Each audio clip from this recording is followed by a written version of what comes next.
Hay una idea en los documentos que tenemos sobre la mesa que es realmente potente. Ujú.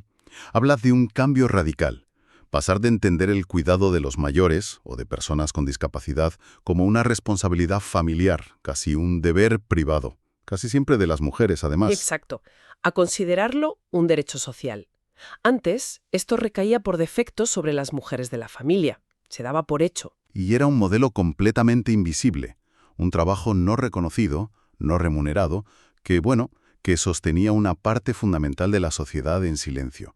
Pero era un pilar que, como se demostró, no podía aguantar todo el peso para siempre. Claro, porque la sociedad cambió. No fue de un día para otro, fue una transformación lenta que dejó ese modelo tradicional completamente obsoleto. La incorporación de la mujer al mercado laboral es el factor más obvio, pero hay más. Y de esa grieta, de esa necesidad, nace el tema que vamos a analizar a fondo hoy. La Ley de Dependencia de España, la Ley 39/2006. Y el reto que tenemos hoy, buceando en toda esta documentación formativa, es precisamente ese. A ver, Meternos en las tripas de esta ley, ver más allá de lo que dice el Boletín Oficial del Estado y entender su filosofía, cómo funciona en el día a día y por qué, con todos sus problemas, es una pieza clave de nuestro estado del bienestar. pues vamos a ello. Lo primero que salta a la vista es ese cambio de paradigma que mencionabas. La ley no habla de caridad, no habla de favores, habla de un derecho. Y ese es el punto de partida que lo cambia todo. Al definirlo como un derecho subjetivo, lo pone al mismo nivel conceptual que la sanidad pública o la educación. Claro, Transforma por completo la visión de la persona dependiente. Ya no es una carga que la familia debe gestionar como pueda. sino una ciudadana. Exacto, una ciudadana con derechos que el sistema público debe garantizar. La responsabilidad pasa de ser individual a ser colectiva. Un momento. O sea, que el objetivo principal de la ley no es simplemente cuidar en el sentido de dar de comer o asear a alguien. Es algo mucho más ambicioso. Mucho más. Es devolverle el control de su vida en la medida de lo posible. Eso lo cambia todo. Ahí está el corazón de la ley. La palabra clave no es cuidar, es promover la autonomía personal. No se trata de anular a la persona y hacerlo todo por ella, sino de empoderarla. La filosofía es suplir, no sustituir. Me gusta esa distinción. Suplir, no sustituir. La analogía que usan los textos es muy gráfica. Sí, no se trata de vestir a alguien de arriba abajo, si todavía puede abrocharse un botón. Se trata de ayudarle con lo que no puede, para que siga haciendo lo que sí puede. O de adaptar la casa, poner una barra en la ducha para que pueda asearse con seguridad por su cuenta. Exactamente. Cuidar y promover la autonomía van siempre de la mano. Siempre. Reforzar las capacidades que la persona aún conserva es vital para su dignidad, para su bienestar emocional. Anular a una persona, por su bien, es una forma muy sutil de maltrato. Ya, Por eso la ley se centra en mantener y potenciar esas capacidades residuales. vale. Esa es la filosofía. Pero una filosofía, sin una estructura que la ponga en práctica, es solo, pues, una declaración de buenas intenciones. ¿Cómo construye la ley este sistema? Lo articula a través del SAD, el Sistema para la Autonomía y Atención a la Dependencia. Que, por cierto, en Cataluña tiene su propia nomenclatura, el SCAD. Eso es. En esencia, es la red pública de servicios y recursos que organiza toda esta atención. Es el cómo, la maquinaria que pone en marcha la ley en cada comunidad autónoma. Entendido. ¿Y esta red, el SAD, qué ofrece concretamente? Los documentos hablan de dos grandes vías de apoyo, los servicios y las prestaciones económicas, pero matizan que el sistema tiene una preferencia muy clara. Sí, y es importante entender esto. La ley siempre va a priorizar los servicios profesionales. Es decir, la intervención de un profesional. De un profesional cualificado, exacto. Las ayudas económicas son una alternativa, una segunda opción, para cuando el servicio no es posible o no es el más adecuado para la situación concreta de esa persona y su familia. De acuerdo, pues si la prioridad son los servicios, veamos cuáles son. Imagino que el primero que se nos viene a todos a la cabeza es el famoso botón rojo, ¿no? La teleasistencia. Sin duda. Es el servicio más extendido. Una conexión 24 horas a través de un pulsador, que da una seguridad inmensa sobre todo a personas que viven solas. Y no es solo para emergencias médicas, ¿eh? A veces es para calmar la angustia o la soledad. Luego está la ayuda a domicilio, el SAD. Aquí ya hablamos de una persona, un profesional, que va a casa unas horas a la semana. Correcto. Un auxiliar que apoya en las actividades básicas de la vida diaria. Ayuda con el aseo, la preparación de la comida, la limpieza ligera de la casa. El objetivo es que la persona pueda seguir viviendo en su hogar. El mayor tiempo posible y con la máxima calidad de vida. Y si la ayuda en casa no es suficiente, están los centros de día o de noche, estimulación cognitiva, socializa, y luego duerme en su casa. Y esto permite a la familia cuidadora poder trabajar o tener un respiro. Claro, sabiendo que su familiar está bien atendido. Y el último escalón sería la atención residencial, la residencia. Sí, cuando las necesidades de cuidado son tan intensas y continuas que ya no pueden ser cubiertas en el domicilio ni siquiera con todos los apoyos anteriores. Es una atención integral, 24 horas al día. Vale, esos son los servicios. Pero decías que también hay prestaciones económicas. Y aquí es donde la gente se lía, ¿no? Porque no es lo mismo una ayuda para pagar una residencia que el dinero que recibe un familiar. Aquí es donde surgen la mayoría de los malentendidos, sí. La diferencia es enorme. La documentación detalla 3 tipos muy distintos. La primera es la prestación económica vinculada al servicio. El nombre es un poco enrevesado, pero la idea es simple. A ver, Imagina que a una persona le corresponde una plaza en una residencia pública, pero en ese momento no hay ninguna libre. la lista de espera. Claro, es larga. Para no dejarla desatendida, la administración le da una cantidad de dinero mensual para que pueda pagar una plaza en una residencia privada mientras espera la pública. Es un parche para cubrir los agujeros del sistema. Tiene sentido. La segunda, Esta es la más conocida y la que genera más debate. La prestación económica para cuidados en el entorno familiar. El dinero que se da cuando un familiar o alguien cercano asume el rol de cuidador principal. Eso es. Y aquí es donde viene la gran pregunta que se hace todo el mundo. ¿Esto es un sueldo para la persona cuidadora? Para nada. Y este es el gran malentendido. La ley no está creando un puesto de trabajo para el familiar. No hay contrato, no se paga por horas. entonces, ¿qué es? Estás reconociendo una realidad, que cuidar tiene un coste enorme, no solo económico directo, sino de oportunidad. Esta prestación no es un salario, es un intento del sistema de compensar, de parchear ese coste, de reconocer que esa dedicación invisible que antes dábamos por sentada tiene un valor social y un impacto económico brutal en quien la ejerce. Esa perspectiva lo cambia todo. No es un pago por un trabajo, es una compensación por un sacrificio. Exacto. Por eso los servicios sociales deben hacer un seguimiento para garantizar que la persona está bien cuidada y que esta ayuda cumple su función, que no es otra que sostener esa red de cuidados informal, Queda clarísimo. Y la tercera y última prestación. la de asistencia personal. Esta es fascinante y la que más conecta con la idea de autonomía. Ajá. Está pensada para personas con una dependencia severa, pero con plena capacidad para tomar sus propias decisiones. Les permite contratar a un asistente personal, ¿Y qué hace ese asistente? lo que la persona con dependencia le pida para poder desarrollar su proyecto de vida, acompañarle a la universidad, ayudarle en su puesto de trabajo, apoyarle para que pueda salir con sus amigos o ir al cine. O sea, no es un cuidador en el sentido tradicional. No, es una herramienta para la autodeterminación. Le da a la persona el control total sobre los apoyos que necesita. Tenemos la filosofía, los servicios, las prestaciones, pero nos falta una pieza clave del puzzle. ¿Quién paga todo esto? La pregunta del millón. El modelo es de financiación compartida. Ponen dinero el Estado y las comunidades autónomas, pero también participa la propia persona usuaria. Aquí es donde entra en juego el famoso y a veces polémico concepto de copago, que no es gratuito, vamos. La aportación de cada uno depende de su capacidad económica. Y aquí es donde llega el tema que asusta a muchísima gente. El patrimonio. La idea de que te van a quitar la casa. Es fundamental desmontar ese miedo. Los documentos son muy claros. Tener una vivienda en propiedad no significa que la administración te la vaya a quitar o te obligue a venderla. Vale.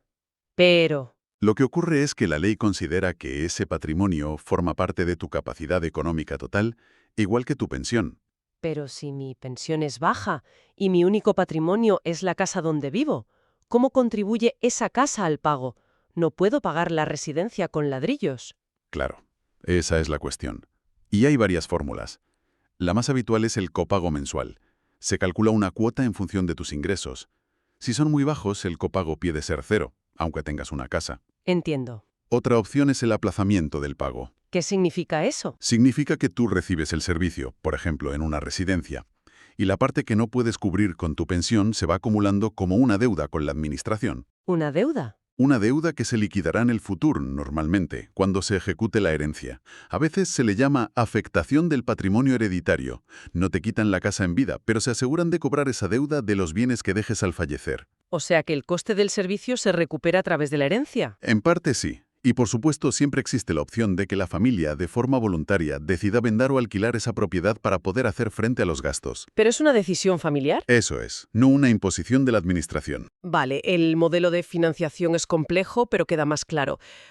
Supongamos que una familia entiende esto y decide seguir adelante. Se enfrentan a lo que parece un laberinto burocrático. ¿Cómo es ese viaje en la práctica? ¿Cuál es la primera puerta a la que tienen que llamar? La puerta de entrada son siempre los servicios sociales de su ayuntamiento o centro de salud. Es el primer paso. Presentar la solicitud. Allí les informan de todo. Sí, de toda la documentación necesaria. DNI, empadronamiento, informes médicos. Es un trámite que puede abrumar, pero los trabajadores sociales están para guiarles. Una vez presentada la solicitud, ¿qué pasa? Llega el segundo paso, que es la valoración. Un profesional acreditado, un médico, un terapeuta ocupacional, un trabajador social, visita a la persona casi siempre en su domicilio. Y aquí hay un detalle clave. La clave de la visita es ver cómo vive esa persona en su entorno real. Ah, Utilizan un baremo oficial, que es igual en toda España, pero lo combinan con la observación directa. ¿La casa tiene escaleras? ¿La ducha es accesible? ¿Hay alguien de la familia que le eche una mano? Se valora la situación global, no solo la enfermedad. o sea que no es lo mismo tener una movilidad reducida en un bajo adaptado que en un cuarto sin ascensor. Claro. La dependencia en la práctica es mayor en el segundo caso, aunque la lesión sea la misma. Exactamente. El entorno puede multiplicar la dependencia. Una vez hecha esa valoración, llega el tercer paso, la resolución. El documento oficial. Eso es. La Administración emite un documento oficial que reconoce si la persona tiene derecho a recibir ayudas y en qué grado. Grado 1, dependencia moderada, grado 2, severa, o grado 3, gran dependencia. Pero ojo, que te den un grado no significa que al día siguiente tengas la ayuda en casa, ¿verdad? Para nada. Ese es solo el reconocimiento oficial de que eres dependiente. Falta el paso final y más importante de todos, la elaboración del PIA, El programa individual de atención. el documento que lo concreta todo. Es el contrato entre la persona y la administración, donde se dice, por fin, qué servicio o prestación va a recibir. Y lo más interesante es que en su diseño participa la propia persona. Precisamente. Volvemos al principio de todo. La autonomía.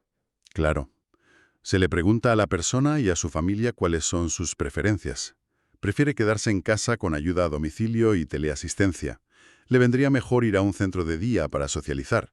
Se busca el recurso más adecuado que combine las necesidades técnicas, la situación familiar y los deseos de la persona. ¿Y una vez se aprueba el PIA?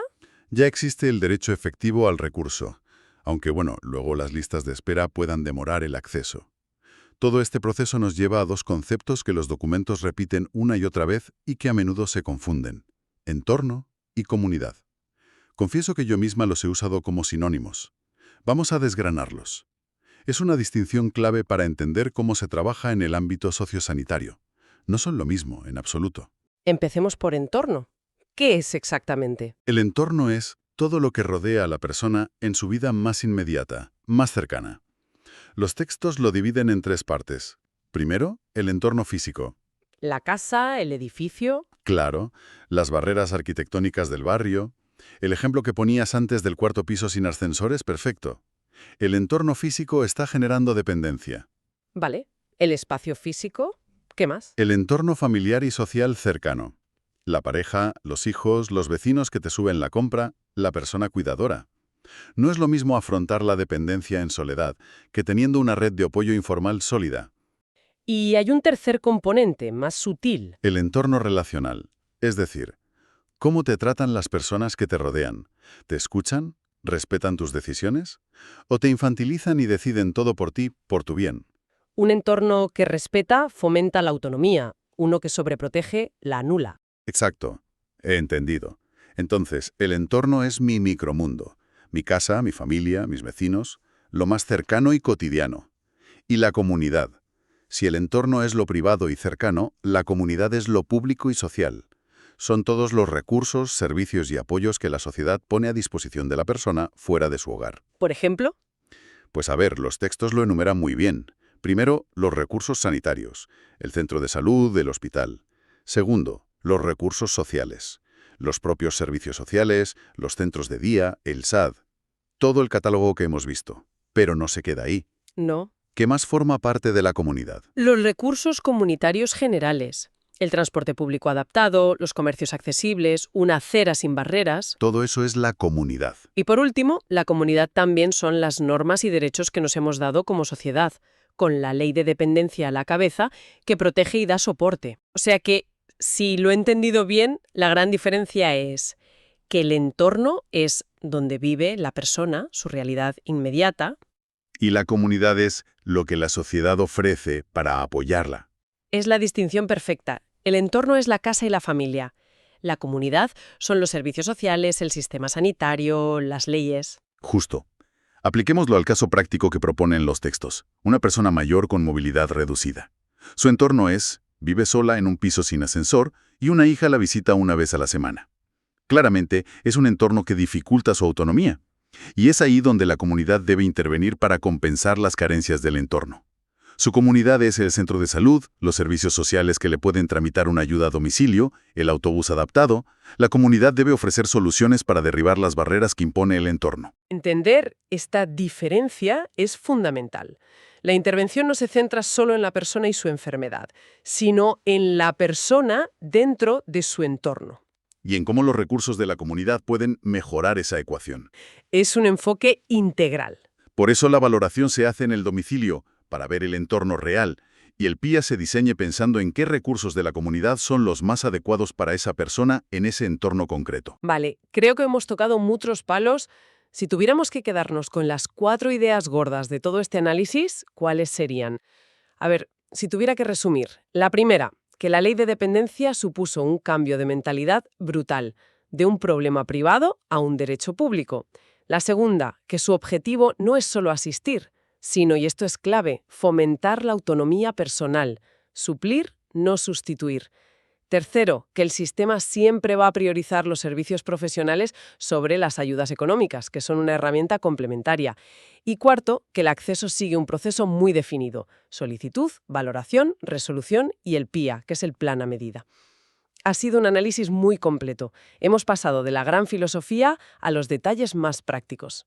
Y para terminar, me gustaría dejar una reflexión en el aire, una pregunta que se deriva directamente de esta diferencia que hemos visto entre entorno y comunidad.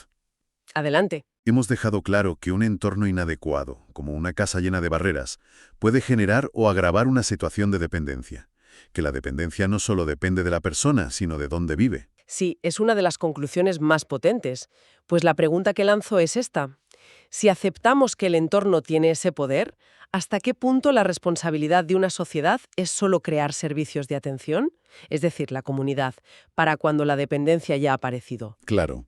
¿O debería ser también intervenir activamente para crear entornos, viviendas accesibles, barrios amigables, redes de apoyo, que prevengan la dependencia desde su origen?